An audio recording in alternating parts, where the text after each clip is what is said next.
Hey little sunshines, today is going to be a video on the proper grasps and the ages that you expect them to happen at, and also the ages you expect imitation of lines, and then a few strategies to help develop both the grasp and how to develop the shoulder stability for that, and also how to help your child create those lines. So first thing is the grasp. Here you can see I have a crayon. This is a tripod grasp. Not expecting that really yet for any of these guys. So when you see children color with their thumb down, fisted like this, right? I really want to start seeing that to go away around 2 years of age. You start to see more of a fisted grasp like this here. That's around 1 or 2 years of age. So you can see thumb down around 2. We really need to start getting rid of that and moving to being more in this space. This other grasp here is called a digital pronated grasp, where you come over the top and scribble here. Around 2 years of age, up to about 3, but I'm going to want to see that go away. And then around 3 years of age, and a little bit after that, you might start seeing a little bit more holding it in your fingertips like this, and you might see them move here and then go back to here, especially as their little fingers get tired. Remember, their hands aren't as developed as ours yet. They need to develop the strength, they need to learn how to have the dexterity. So if they don't hold it for a long period of time, that's okay, they're learning. The other thing I wanted to talk about was the age ranges for learning how to imitate lines. So for vertical lines going down, that's between 18 and 24 months. After that, we start to learn going horizontal. Horizontal is between 24 and 30 months. And then we have circular. Circular comes before horizontal, and circle is between 20 and 24 months. Some kids start to learn how to do a plus, so that's going down and then across. That's as early as 24 months, but can really start happening and be normal by 3 years of age. So if we're at 26 months and we're not doing the cross yet, don't worry about it. The most important thing is to really learn how to do the down and then to do the across. So how can you do this at home? What are some things you can do? First, to help facilitate the grasp. Of course, we've talked about in previous videos working on vertical surfaces.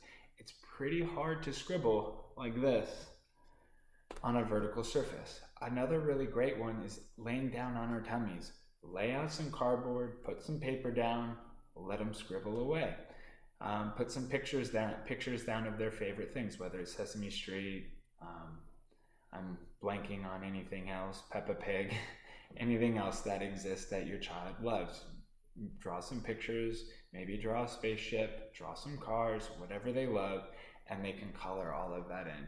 You really start facilitating shoulder stability, core, neck strength as well, right? Big gross motor movements, focusing on the foundation to the fine motor areas. Without a strong core, you really don't have great, strong, fine motor skills. They're all connected. And what's really great too is when they're laying down on their stomach, their elbows become fixed onto the ground. And again, pretty hard to do this. You're here now. So great ways to facilitate it.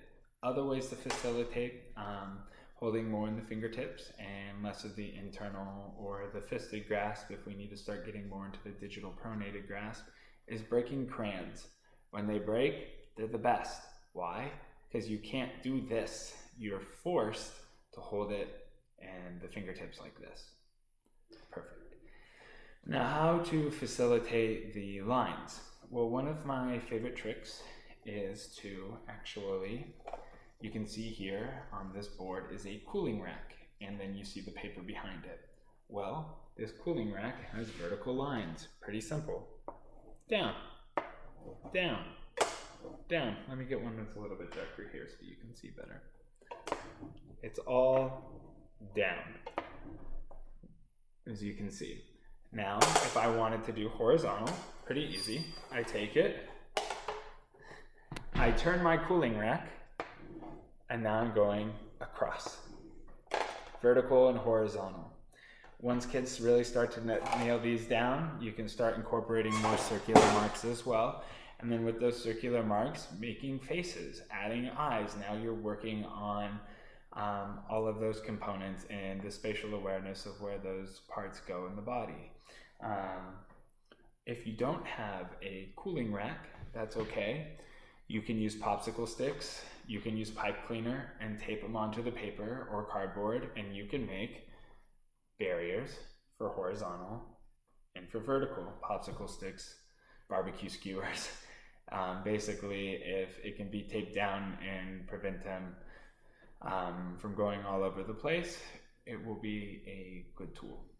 Other things that you can use to facilitate maybe a little bit more wanting to color is this here is some sandpaper glued to cardboard.